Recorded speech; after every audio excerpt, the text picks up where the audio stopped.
Hi guys, this is Raghav. ఈరోజు మన topic పైక్యారెట్. పైక్యారెట్ అనే ప్యాకేజ్ ఏంటి, అది ఎక్కడ వాడతారో, ఎవరు వాడతారో, ఎలా వాడతారో అనేది ఈరోజు తెలుసుకుందాం. పైక్యారెట్ అనేది ఒక open source machine learning library అనమాట. దాన్ని యూజ్ చేసి ఎక్కువ టైం పట్టే ప్రాజెక్ట్స్ని తక్కువ టైంలోనే మనం కంప్లీట్ చేయొచ్చు. అంటే ప్రతి ప్రాజెక్ట్ అని కాదు, జస్ట్ ఒక డేటా వచ్చినప్పుడు దాని అవుట్లైన్ చూడడానికి ఇది బాగా ఎఫెక్టివ్గా ఉపయోగపడుతుంది. ఎందుకంటే ఇది వాడడం కూడా చాలా ఈజీ. బిజినెస్ పీపుల్కి ఇంకా ఈజీగా ఇంటర్ప్రిట్ చేయొచ్చు. ఎందుకంటే రిజల్ట్స్ ఎలా ఉండబోతున్నాయి ఒక అజంప్షన్స్ అయితే మనకు ఉంటుంది.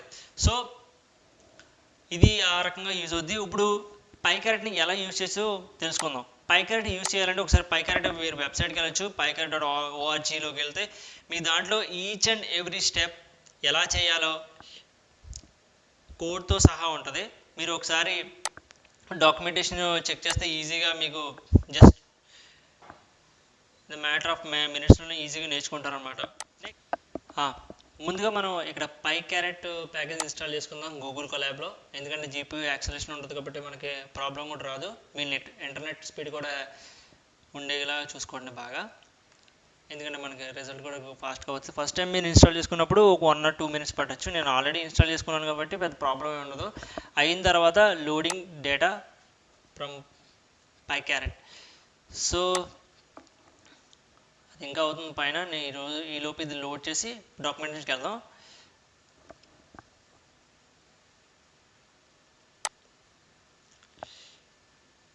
ఫంక్షన్స్, గెటింగ్ డేటా,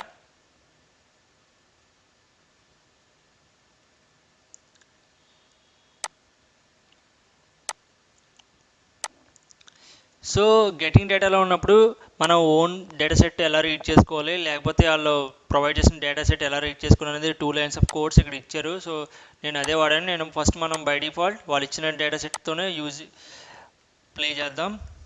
నెక్స్ట్ నేను డయాబెటీస్ డేటా తీసుకున్నాను, ఇది అందరికీ ఫెమిలియర్ కాబట్టి.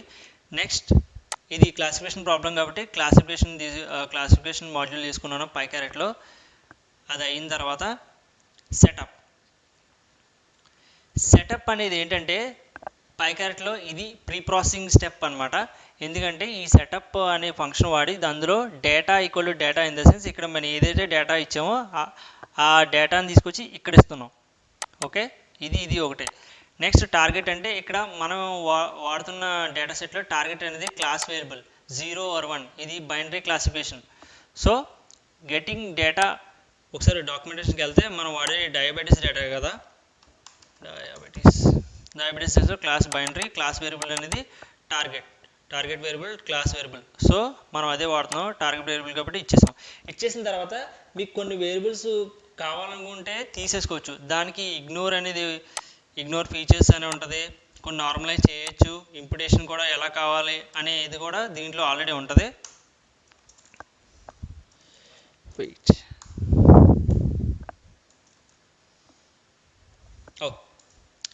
సారీ.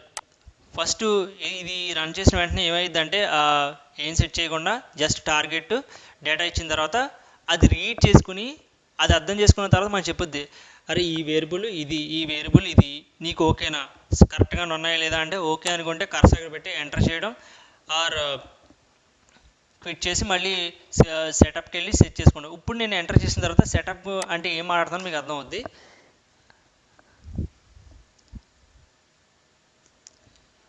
ఓకే, సెటప్లో చూడండి మీరు, టార్గెట్ వేరియబుల్ బైనరీ అంట, మిస్సింగ్ వాల్యూస్ ఏ కనిపించలేదంట, లేవంట, and sample data 768, transform training set 537. ఇక్కడేమో శాంపిల్ డేటా మన ఇచ్చిన డేటాలో రోస్ 768, కాలమ్స్ ఏమో 9. ఇక్కడ కాలమ్స్ ఏమైనాయి 24 అయినాయి. అంటే వేరియబుల్ క్రియేషన్లో కానీ ట్రాన్స్ఫర్మేషన్లో కానీ లేబుల్ వన్ హార్డ్ లేబుల్ ఎన్కోడింగ్లో కానీ మనకి వేరియబుల్స్ అన్ని ఇంక్రీజ్ అయ్యే ఛాన్సెస్ ఉంటాయి కదా. సో అలా వేరియబుల్స్ అయినప్పుడు మనం ఇంక్రీజ్ అవుద్ది. కానీ ట్రైనింగ్ టెస్ట్లో స్ప్లిట్ అయిన డేటా. సో ఇలాగ మొత్తం ఇవన్నీ పారామీటర్స్, ఈ పారామీటర్స్ మీరు ఏమన్నా ఇంక్లూడ్ చేయాలనుకుంటే మీరు ఈ పారామీటర్స్ని మార్చచ్చు. అది అయిన తర్వాత కంపేర్ మోడల్స్ అనే దాన్ని ఒకసారి ఎంటర్ చేసిన తర్వాత ఏమవుతుందంటే మొత్తం మనం సెటప్ చేసాం, మొత్తం ప్రీ ప్రాసెసింగ్ ఏం కావాలని సెట్ చేసాం. అయిన తర్వాత డిఫాల్ట్గా క్రాస్ వాల్యుయేషన్స్ తీసుకుంటుంది అనమాట. అయిపోయిన తర్వాత అది కూడా క్లాసిఫికేషన్స్ అల్గోరిథమ్స్ ఏమున్నాయో అన్ని క్లాసిఫికేషన్ మీద ఆ డేటాని త్రో చేసి ఎక్స్పెరిమెంట్ చేస్తుంది. సో మనకి అన్నిటిలో ఏది బాగా వర్క్ చేస్తుంది అనేది ఒక ఐడియా అయితే వచ్చేస్తుంది మనకి. ప్రజెంట్ అయితే ఎక్స్ట్రీమ్ గ్రేడియన్ బూస్టింగ్ బాగా ఇస్తుందని చెప్తుంది. సో మనకి ఒక ఐడియా వచ్చింది, ఓకే మొత్తం అన్ని అల్గోరిథంలో ఎక్స్ట్రీమ్ గ్రేడియన్ బూస్టింగ్ పనిచేస్తుంది. సో ఇప్పుడు మనం దాని మీద ఇండివిజువల్గా వర్క్ చేయాలి. కంపేర్ మోడల్స్, క్లాసిఫికేషన్ అల్గోరిథం అయిపోయింది. ఇప్పుడు క్రియేట్ మోడల్లోకి వెళ్ళి దాంట్లో ఎక్స్ట్రీమ్ గ్రేడియన్ బూస్టింగ్కి ఈ పారామీటర్ ఇచ్చాడు, సారీ XGBoost,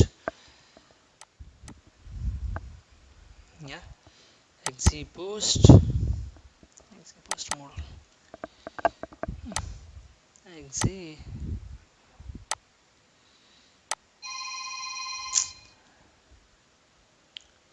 సో ఇక్కడ క్రియేట్ మోడల్ అంటే ఏం చేస్తుంది అంటే XGBoost నేమ్ చేసాం, క్రియేట్. ఇప్పుడు మనకి టాప్ మొత్తం ఉన్న 14 అల్గారిథమ్స్లో టాప్ XGBoost మంచి రిజల్ట్ ఇస్తుందని చెప్తుంది కాబట్టి ఇండివిజువల్గా క్రియేట్ మోడల్ ఫంక్షన్లో XGBoost పారామీటర్ త్రో చేసినప్పుడు క్రాస్ వాలిడేషన్లో తీసుకుని ఒక మీన్ యాక్యురసీ అయితే ఇస్తుంది, 77 వచ్చింది. ఇప్పుడు మనం దాన్ని ట్యూన్ చేద్దాం.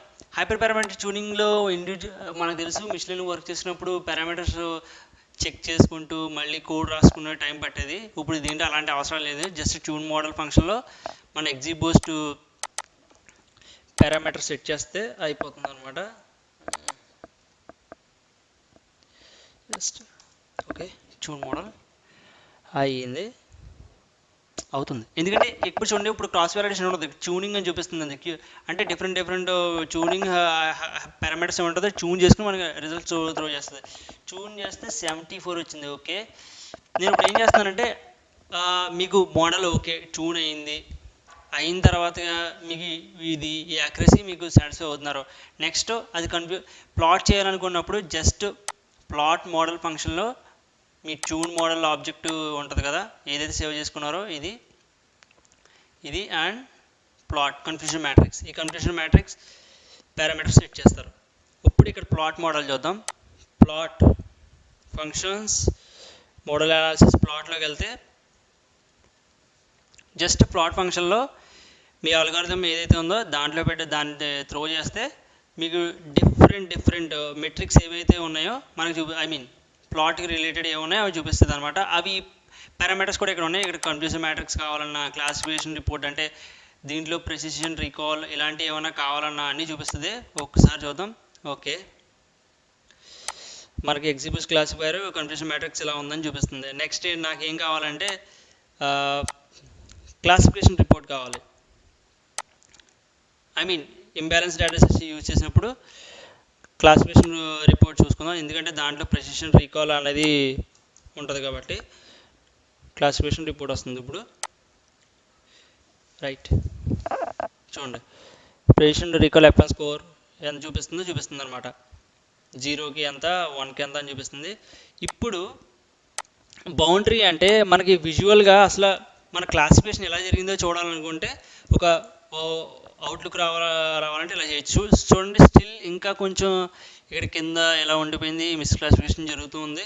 సో ఇలాంటప్పుడే మన ఫీచర్ని కొంచెం మనం ఓన్గా చేయాల్సి ఉంటుంది, ఎందుకంటే బేస్డ్ ఆన్ ద డొమైన్ కానీ ప్రాజెక్ట్ రిక్వైర్మెంట్ కానీ దానికి చేయాల్సింది కానీ మొత్తం అంతా దీంట్లోనే చేయలేం కాబట్టి బయట కూడా చేయాల్సి వస్తుంది. తర్వాత దీనికి ఇంకా బాగా యాక్యురసీ తీసుకురావచ్చు. అదైన తర్వాత నెక్స్ట్ ప్లాట్లోనే ఫీచర్ అనేది ఉంటుంది. ఫీచర్ అంటే పారామీటర్స్ ఏమైనా ఉంటాయో మన దగ్గర ఉన్న ఏ ఫీచర్స్ ఉన్నాయో ఏ ఫీచర్ ఎక్కువ హై ఎఫెక్ట్ చూపిస్తుందో మనకి తెలుస్తుంది అనమాట. అయిన తర్వాత ప్లాట్ పారామీటర్స్, ఈ పారామీటర్స్ చూన్ చేసినప్పుడు ఏ పారామీటర్స్ మన మోడల్లో ఉన్నాయో మనకి చూపిస్తుంది. నెక్స్ట్ ఇంటర్మీడియట్ మోడల్ అంటే చూడండి, ఇవన్నీ మనకున్న వేరియబుల్స్. ఈ వేరియబుల్ అసలు మనం వాడుతున్న మోడల్ మీద ఇంపాక్ట్ ఏది చూపిస్తుందో అది ఎంత చూపిస్తుందో దీంట్లో మనకు బాగా ఈజీగా కనపడుతుంది. నెక్స్ట్ ఇది అయిన తర్వాత జస్ట్ మనం ఏం చేస్తామంటే ప్రిడిక్ట్ మోడల్. ఇప్పుడు మనం ప్రిడిక్షన్స్ అనేది స్టార్ట్ చేస్తున్నాం. ఇది చేసినప్పుడు మనకి ఏమొస్తుందంటే ముందు extreme gradient boosting 73% accuracy and మన క్లాస్ వేరియబుల్. ఇది లేబుల్ అంటే క్లాస్ వేరియబుల్ అంటే యాక్చువల్గా ఉన్న వేరియబుల్ డేటా. లేబుల్ అంటే ఇది ప్రిడిక్షన్ డేటా. చూడండి, ఇది మిస్ క్లాసిఫికేషన్ జరిగింది, ఇది క్లాసిఫికేషన్ బాగా జరిగింది, ఇది మిస్ క్లాసిఫికేషన్ జరిగింది, ఇది క్లాసిఫికేషన్ బాగా జరిగింది, ఇది కూడా మిస్ క్లాసిఫికేషన్ జరిగింది. సో అలా మొత్తం చూపిస్తుంది. అది అయిపోయిన తర్వాత హోల్డ్ అవుట్ మెథడ్ అంటే ట్రైన్ టెస్ట్ స్ప్లిట్ చేసుకున్నప్పుడు హోల్డ్ అవుట్ అనే మెథడ్ వాడతాం. సేమ్ జస్ట్ ఒక యాక్యురసీ, ఈ యాక్యురసీ మాత్రమే కనిపిస్తుంది ఈసారి. ఎవాల్యుయేట్ మోడల్ అంటే మనకు మొత్తం ఇండివిజువల్గా నేను ఇందులో చూపించిన కన్ఫ్యూషన్ మ్యాట్రిక్స్ కానీ ఇవన్నీ కానీ ఇండివిజువల్గా చూడడం కన్నా అసలే ఇది సింప్లిఫై చేస్తుంది మన వర్క్ని. ఇంకా ఈజీగా మొత్తం ఎవాల్యుయేట్ మోడల్ ఫంక్షన్ వాడితే అన్నీ ఒకేసారి చూడొచ్చు. ఇండివిజువల్గా డెసిషన్ బౌండరీ కానీ ఫీచర్ సెలెక్షన్ కానీ అన్నీ చూడొచ్చు. నెక్స్ట్ ఏమో ఫైనలైజ్ మోడల్ మీరు యూజ్ చేస్తే ఒకసారి ఫైనలైజ్ మోడల్కి వెళ్దాం. డాక్యుమెంటేషన్కి ఫైనలైజ్ మోడల్ అంటే మన పారామీటర్స్ ఏవైతే ఉన్నాయో అవి దాంట్లో కనపడతాయి. ఒకసారి ఫైల్ మేనేజర్కి వెళ్ళి చూద్దాం.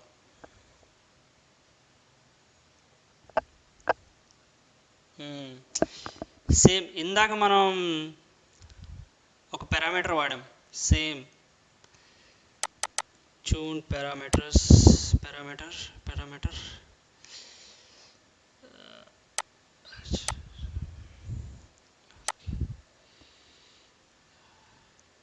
కోడ్. సో రెండు రిజల్ట్స్ ఒకటే, కాకపోతే ఇంటర్ప్రిటేషన్ డిఫరెంట్గా ఉంటుంది. That's it. Base score 0.5, booster జీబీ3. సో రెండు ఒకటే. సో మన వర్క్ అయిపోయిన తర్వాత దీన్ని మనం సేవ్ చేస్తాం కదా. పికిల్ మోడల్ అంటే మనం ఎప్పుడైనా ఫ్లాస్క్ దాంట్లో మన షోకేస్కి చూపించుకోవాలనుకున్నా దీన్ని పికిల్లో సేవ్ చేసుకోవచ్చు. అది అయిపోయిన తర్వాత ఒకసారి sorry model right.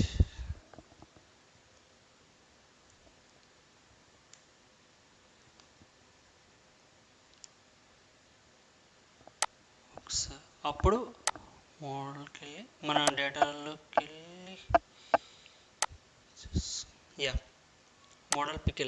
Model pickle file. So ఈ విధంగా మనం పైకారెట్ని అయితే యూజ్ చేసుకోవచ్చు. రియల్ఎస్ అంటే అది మనకి ఇక్కడే చూపిస్తుంది మనం పికిల్ ఫైల్ ఎక్కడ ఉందో ఆ ఫైల్స్ని యాక్సెస్ చేసుకోవచ్చు. అసలు ఏదైతే ఎక్కడ ఉందో అని నేనైతే జస్ట్ డైరెక్ట్గా ఇలా చూపించేసాను. That's it. సో ఈ విధంగా పైకారెట్ అనేది మనం చేసే వర్క్ని చాలా ఈజీగా ఎక్కువ టైం తీసుకోకుండా జస్ట్ ఒక అవుట్లుక్ అయితే ఇస్తుంది. ఎలా వర్క్ అవుతుంది, ఏది ఇంపాక్ట్ చేస్తుంది, ఏ మోడల్లో బాగా వర్క్ అవుతుంది, ఇలాంటివన్నీ మనకు తెలుస్తుంది. సో మనకు ప్రొడక్టివిటీ కూడా బాగా పెరుగుద్ది, టైం కూడా తక్కువద్ది. So thank you so much.